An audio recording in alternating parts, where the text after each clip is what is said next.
Yo, welcome to Trippy Commentaries and our Week 13 primetime matchup preview.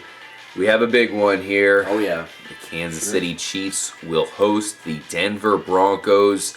This is not only a big game, but it's a huge rivalry. These teams are not too fond of each other. I mean, going back really far, these teams have had some really memorable matchups, as well as all the teams in the AFC West. You know, Oakland, Denver, that's always nice. Yep. San Diego, Oakland, Kansas City versus Oakland. I mean, everybody hates San each Diego, other. Denver after now, exactly. That's crazy. So we get a big one, and we get it in a prime time matchup. Finally, they give us a solid prime time. You know, we always say these big matchups during the week are like at 4 o'clock on Sunday. It's just like Green Bay, New England is. At least we have this one in prime time. It's a solid matchup. Yeah, especially because there's been some duds on Sunday night.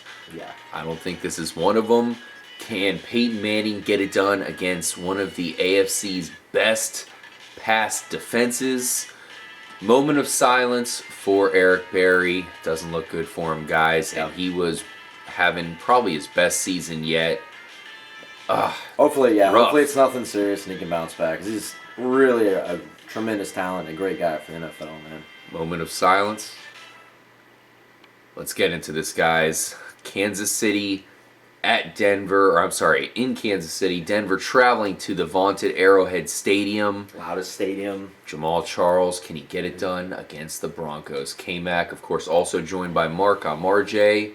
What say you, Kyle? Man, Chiefs coming off a tough loss to the Raiders last week. I mean, Thursday night, we'll chalk it up to that. Thursday night games are crazy. It was raining, really ugly game.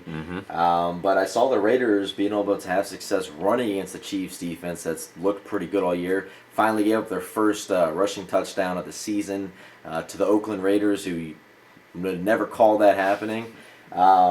So when I look at this game, I see two teams here that are pretty good, actually really good.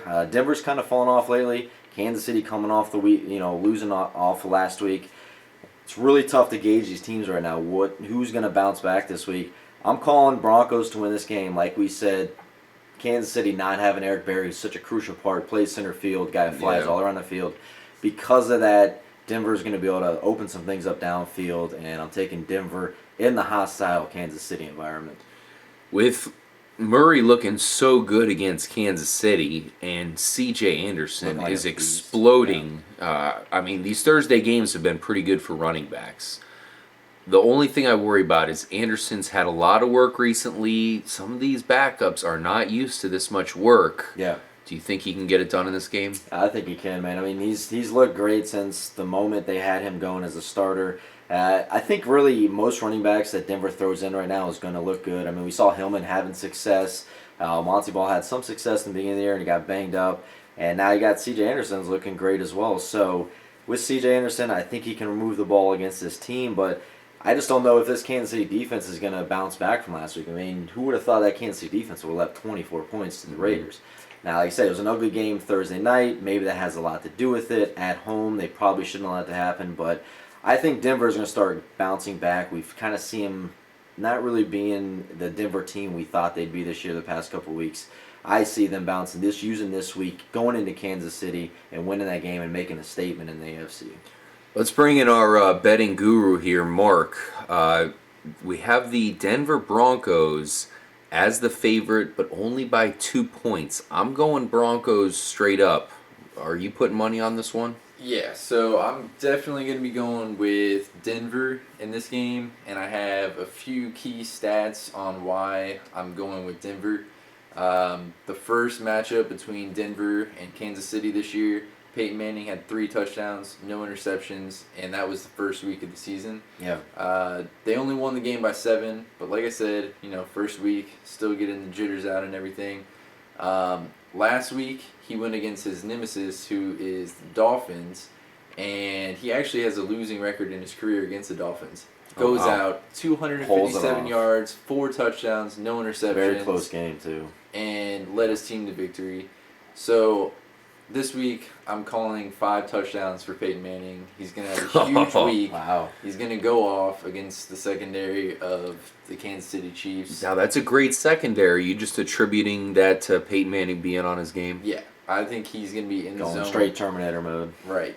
Last week, he only missed 7 passes. I mean, that's pretty good. It's impressive. It really is an unforgettable legacy he's putting together here. Oh, yeah. I'm going Broncos on the road. Really tough because, Kyle, this is a primetime matchup. You know the home teams get extremely ruckus, and we're talking about Arrowhead Stadium, which rivals the Seahawks' home field advantage. Actually, they're the record holders right now for the loudest stadium all time. So, yeah, definitely tough place. But we know one guy that probably is not going to hurt too much is Peyton Manning. He's seen and experienced all stadiums, crazy environments. You know, this guy's got to be somewhat used to it. And I think he's smart enough to be able to have his offense prepared for that, to go into that and still be able to get it done.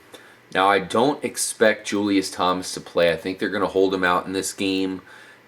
I really like what they did last week, where they were almost using Demaryius Thomas in some Julius Thomas-like situations. Exactly, yep. And I thought that worked out well with them. It's almost like a revelation. When Julius does come back, I feel like they can mix and match it even more than they already have been. Yep. Which another key stat to point out is Alex Smith this year has 8 passing touchdowns against teams with winning records. I mean, that's not that many touchdowns. No, especially when he has 3 in a couple of those games. Mm-hmm. Like, Oof. I don't know.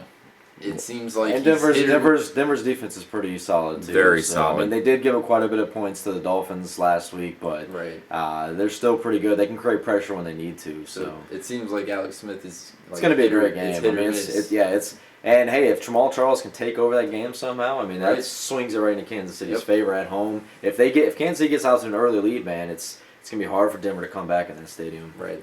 Kansas City, they've had some rest from that Thursday game, which they lost to the winless Raiders, or I guess now they do have one win. I look for Andy Reid to right the ship, but I mean, you're going against a juggernaut-type team. Mm-hmm. You know, that really hasn't been playing, like I said, to that level we thought Denver was going to be killing some teams this year. Right. Haven't really lived up to that, but I see them really knowing they need to put the push on now to play as best as possible to make that run and get in the playoffs. I think that game against New England really woke them up and kind of showed where they are when it comes to the elite teams and what tier they're at and how they need to, step it up a notch. Exactly. We mentioned Miami as they had a real tough matchup with Denver last week. They were winning much of the game, but Peyton Manning was able to pull off the comeback. Yep. A lot of people are still saying that Miami looks pretty impressive. I'm a little bit worried that they're starting to pile up some losses that they could have won. This is a matchup that they should win against the Jets, who got obliterated last week. Yeah. Quarterback issues abound. It looks like Geno Smith is back in the saddle there. Brent Grimes is probably licking his chops. And I like Miami here. It's a road game, so that definitely worries you on Monday Night Football. Maybe this is Rex Ryan's final victory. Nonetheless, I'm going Miami. Yeah. I'm a little bit worried about Tannehill on Monday Night Football. I want to see how he does in this primetime matchup. I think he's going to do good, man. I mean, I like what Miami's doing right now. I think they are starting to really put together a solid passing game. We already know about Mike Wallace, but the addition of having Jarvis Landry in there, a playmaker who's going to, like I said, can catch a screen pass, turn into a 30-yard gain. Having that guy with Mike Wallace, Tannehill's looked much better this year. His interceptions are way down from a lot of really good runs. Using his legs now all of a sudden and looking like a really good running threat as well. He's one of the better athletic quarterbacks in the league. He definitely is, and so we're seeing a Tannehill who's really starting to put stuff together this year. That offense looks good. I'm a little worried about the defense in this game. I think the Jets might be able to bounce back. As bad as that Jets offense is, we've seen them be able to put some points up with running the ball. I don't know what to say about this quarterback situation. I don't even know if Geno Smith's a better option than Mike Vick.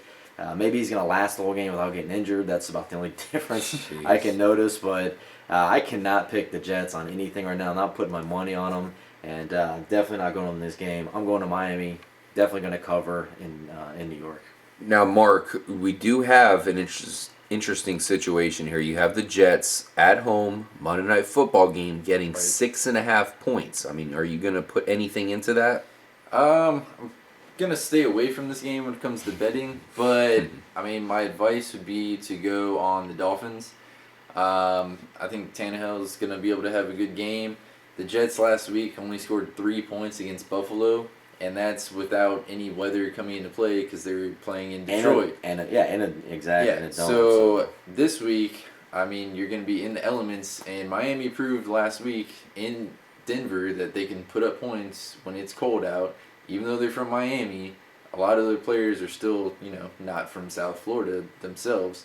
Yeah. So it doesn't really bother them that much, which is actually kind of a surprise to me. When I saw them play against Denver, I was like, oh, here we go. Yeah. They're going to go play in the cold and get destroyed, but they showed up. Yeah, I seem to win big in this game, man. New York's on a freaking plummeting down. They're second in the division, so I mean they still have a chance. Yeah, and they've got to win every week to try to keep up with New England. Right. So. Rough there in New York. We definitely feel for you Jets fans, but on a good note, it is Thanksgiving week. Yeah. Hopefully you guys have a great meal planned, or if you're listening to this after your Thanksgiving Day meal, we recommend that you guys get some exercise. Try to burn off some of that calorie. Maybe on Saturday, because Sunday you ain't doing nothing but watching football. That's true, and then you're probably going to eat all over again. Friday, let yourself rest. Saturday, get a little workout in. I treat Thanksgiving almost like a sport. I'll tell you what, when I go into Thanksgiving, I know I'm going to eat as much as possible. That's the one day where I can eat like a pig, eat as much as possible. Right. And I've been training up. Let's just say that. All right. Thank you guys for joining us once again. Have a great Thanksgiving Day week. Enjoy the football games. I'm RJ for K-Mac and Mark. Make sure to stay tuned here at Trippy Commentaries. We cover everything in the NFL. And we have some pretty big college football previews upcoming as well. We have this playoff upcoming. We're really excited for that. Every week. And also remember, guys, we're going to be covering next season even more extensively, so make sure to subscribe if you're new to the channel. Drop your comment if you have anything you want us to cover here at the channel. We got your back. Stay trippy. Peace out, my friends.